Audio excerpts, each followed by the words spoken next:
I grew up in Staten Island, New York City, and originally born in Brooklyn, but what happened was that was a stronghold in the Revolutionary War for British supporters that were here, colonists.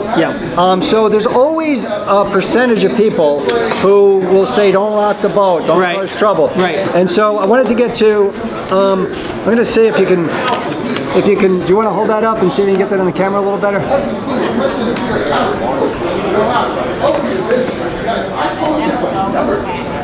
So what we did is it's a small study, but you know what? These small studies are better than the junk they're putting out. So what we did was we got results from about 100 and here, you know what? If you put it on this, then it'll be flat.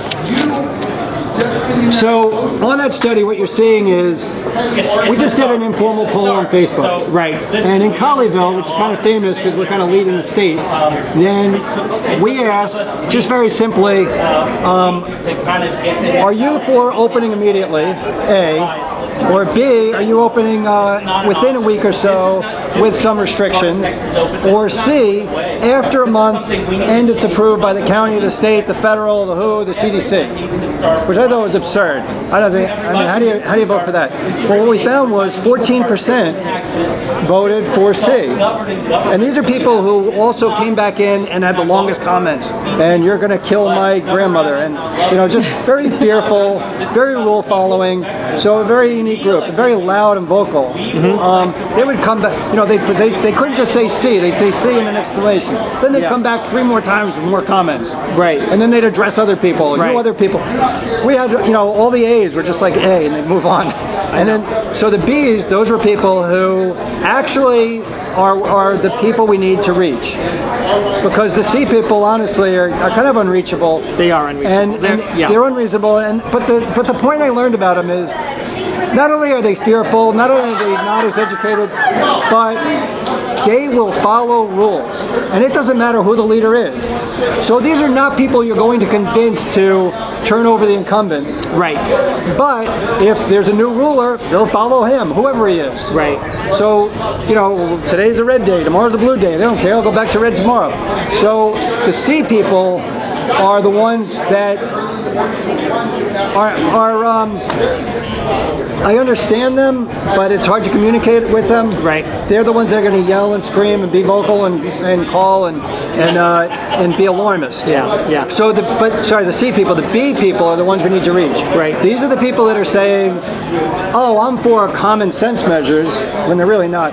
For these easy measures, for masks, for social distancing, for whatever the restriction is. It's easy, it's simple. And can't we just wait 2 weeks? You know, isn't Governor Abbott being so wonderful? These are the people that need to be reached, that none of this is reasonable, none of it was necessary, none of it is for scientific or medical reasons. We need to reach those B people. All told, though, to take A and B, because B still said open in a week, within a week or so, with some restrictions. We're looking at 86% of our Colleyville poll that said open. That's not what, you know, your county, Clay Jenkins, I got to get into him, and our county, who followed your county judge, Glenn Whitley, or Greg Abbott. That's not what they're saying. So Glenn Whitley followed Clay Jenkins. What did Clay Jenkins do? He followed the report from the Imperial College of London, Neil Ferguson, who said that 500,000 people in the UK were going to die, 2.2, 3 million people were going to die in the United States, 400,000 in Texas. What happened? 430,000 in Texas. If we did not take Overlord Clay Jenkins' advice, shelter in place. And well, some of those advice, some of the people said that actually it was if we did some restrictions. So, but the problem was that Neil Ferguson said, oh wait, let me redo my model. It's going to be 20,000 in the UK. And it's not even going to be 20,000 in the UK except for what they're faking. So wait a minute, went from 500,000 to 20,000? It went down 96%. Now after that, not before that, after he said that, he didn't do the math for Texas, but you know, it doesn't take a lot to do ratios. It would be down to 16,000, which is probably around where we're going to be or less. Then we're looking at, because even on his revision, 96%, he was still high. So what happened was Clay Jenkins, after Neil Ferguson reduced the estimate in the UK from 500,000 to 20,000, down 96%, Clay Jenkins and his staff could not take a calculator and do a proportion and say, oh, that means that same guy's 400,000 is down to 16,000. No, what he did was he got up there and he said to Dallas, we could have 400,000 people die in Dallas. We need to do all these restrictions. Yeah. Now that is so in other words, he was dishonest. I don't know. Do you think it was dishonest or lazy? Or just ignorant? I mean, no matter what it was, it is not. There's a level of incompetence. I don't know if it's because of ignorance. I don't know if it's because of corruption. Yeah, I'm from New York, so I always lean towards corruption. Right. Well, I'm from Pennsylvania, so I'm pretty much in line with you. But I haven't met him personally. But I think there's got to be a mental deficiency. In fact, I said this is for Glenn Whitley. Glenn Whitley, you got that? Glenn Whitley has no business being in charge of Colleyville. Colleyville is one of the most educated places in the country. We have a very high percentage of college-educated and higher degree people in Colleyville.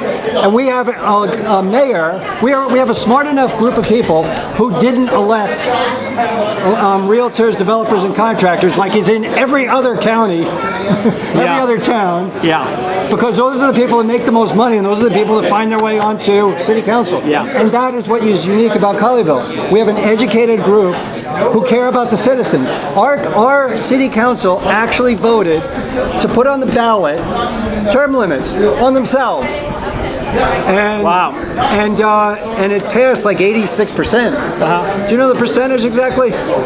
It's we have Chris Putnam, who was leading us in this march. Yeah. He actually has a hat that has like 86.14% or something. He's got out there the decimal. So he was a previous city council mayor pro tem. So is Colleyville unique? Well, yes, it is. We've read the Constitution. Yeah. You know, and for crying out loud, the Bill of Rights is 10 sentences. Read it. Why do we celebrate the national anthem about a battle we lost? Yeah. Why? Read the 10 sentences instead. So I look at the Bill of Rights in Texas, which are actually more comprehensive than the Bill of Rights for the federal. Yeah, Texas is unique in our freedom. Yeah. And that's one of the reasons I moved here. Yeah, exactly. And I mean, we have stronger protections. Yeah. We have stronger protections here in Texas than what we have at a federal level. So, yeah, we have but we aren't using them.